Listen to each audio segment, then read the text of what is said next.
അത് കെട്ടി വെച്ചുകൊണ്ട് പോകാം.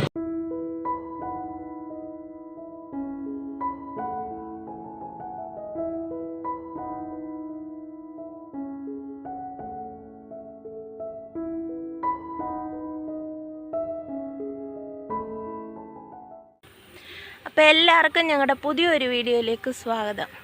അപ്പോൾ ഇന്ന് ഞാനും അപ്പയുടെ റാന്നി പോകാൻ വേണ്ടി ഇറങ്ങിയതാണ്. ശ്രീകൃഷ്ണ ജയന്തി അല്ലേ, അപ്പോൾ നമുക്ക് ഘോഷയാത്ര കാണണം. അതിന് പോകാൻ വേണ്ടി ഇറങ്ങിയതാണ്. ഞാനും അപ്പയുള്ളൂ, അമ്മ വരുന്നില്ലെന്ന് പറഞ്ഞു. നമ്മളെല്ലാ വേക്കും വടശ്ശേരിക്കരയാണ് പോകുന്നത്. ഈ വേക്കൊന്ന് മാറ്റി പിടിക്കാൻ നോക്കും.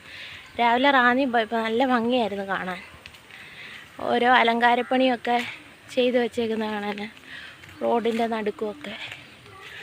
അപ്പോൾ നമുക്കിന്ന് റാന്നി പോയി കണ്ട് വീഡിയോ എടുത്തു വരാം. താഴെ മണ്ണാർക്കുളഞ്ഞി ഇറങ്ങി ഒരു ബസ് കയറി റാന്നിക്ക് വിടാം. ആദ്യം ഓർത്ത് പത്തനംതിട്ട പോകാന്ന്. പത്തനംതിട്ടയൊക്കെ പോയാൽ ചിലപ്പം വരണേ കുറേ താമസിക്കും. അതിനെക്കാട്ട് നല്ല റാന്നി പോകുന്ന. റാന്നി ആകുമ്പം തിരിച്ച് വരണതിൽ ബസ്സും നമുക്ക് കിട്ടും. ഞങ്ങളങ്ങനെ മണ്ണാർക്കുളഞ്ഞിൽ നിന്നൊരു ബസ് കയറി തോട്ടമൺകാവ് അമ്പലത്തിൻ്റെ അവിടെ വന്ന് ഇറങ്ങി. ഇപ്പോൾ റോഡെല്ലാം ബ്ലോക്കായി കിടക്കുക, അതുകൊണ്ടാണ് നമ്മൾ ഇവിടെ അങ്ങ് ഇറങ്ങിയത്. ഇനി ഇവിടുന്ന് നമ്മൾ കുറച്ച് മുന്നോട്ട് നടന്ന് റാന്നി പാലത്തിൻ്റെ മേളിൽ വന്ന് നിന്ന് നമുക്ക് ഘോഷയാത്ര കാണാം. അപ്പോൾ ഈ തോട്ടമൺകാവ് അമ്പലത്തിൻ്റെ അവിടുന്ന് തുടങ്ങി ഈ ഘോഷയാത്ര അക്കരെ ബസ് സ്റ്റാൻഡിൽ പോയിട്ട് അവിടുന്ന് ബാക്കിയുള്ള ആൾക്കാരും എല്ലാവരുമായിട്ട് തിരിച്ച് ഇതുവഴി വരും. അപ്പോൾ ഇതങ്ങോട്ട് പോകുന്ന കാഴ്ചയാണ് നമ്മളിത് കാണുന്നത്. ഈ അടുത്ത വീഡിയോയ്ക്കകത്തെല്ലാം നല്ല പാട്ട് കേൾക്കായിരുന്നു. പക്ഷേ അത് ഇടാൻ പറ്റത്തില്ല. ആ പാട്ട് ഇടുവാണെങ്കിൽ കോപ്പിറൈറ്റ് ആകും വീഡിയോയ്ക്ക്. അതുകൊണ്ടാണ് ആ മ്യൂസിക് മ്യൂട്ട് ചെയ്തിട്ടാണ് ഇപ്പോൾ നമ്മൾ ഈ വീഡിയോ കാണുന്നത്.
അപ്പോൾ ഇതാണ് റാന്നിയിലെ ശ്രീകൃഷ്ണൻ്റെ അമ്പലം.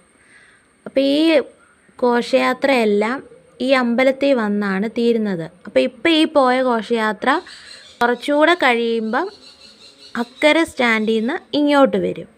അപ്പോൾ റാന്നി പാലത്തിൻ്റെ അവിടെ നിന്ന് നമ്മൾ ആ കാണുന്ന പള്ളി എന്ന് പറയുന്നത് കനാനയ പള്ളിയാണ്. അപ്പോൾ ഇവിടുത്തെ കുറച്ച് കാഴ്ചകളൊക്കെ കണ്ട് ഈ ഘോഷയാത്ര തിരിച്ചു വരുന്നതും കണ്ടു കഴിഞ്ഞ് നമുക്ക് വീട്ടിൽ പോകാം. എന്തോ പറ്റിയപ്പാ? ആൾക്കാർ മരിക്കുകയൊക്കെ ചെയ്തോ? ആണോ?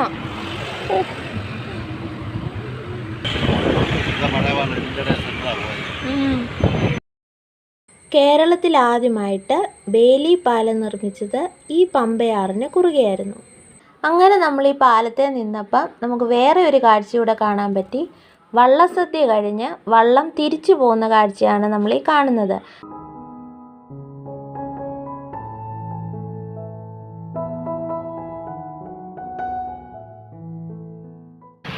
ഘോഷയാത്ര എല്ലാം കഴിഞ്ഞെന്ന് പറഞ്ഞ് തിരിച്ച് വീട്ടിൽ പോകാൻ പോയ ഞങ്ങളാണ്. അപ്പോഴാണ് ഇവരെ കണ്ടത്.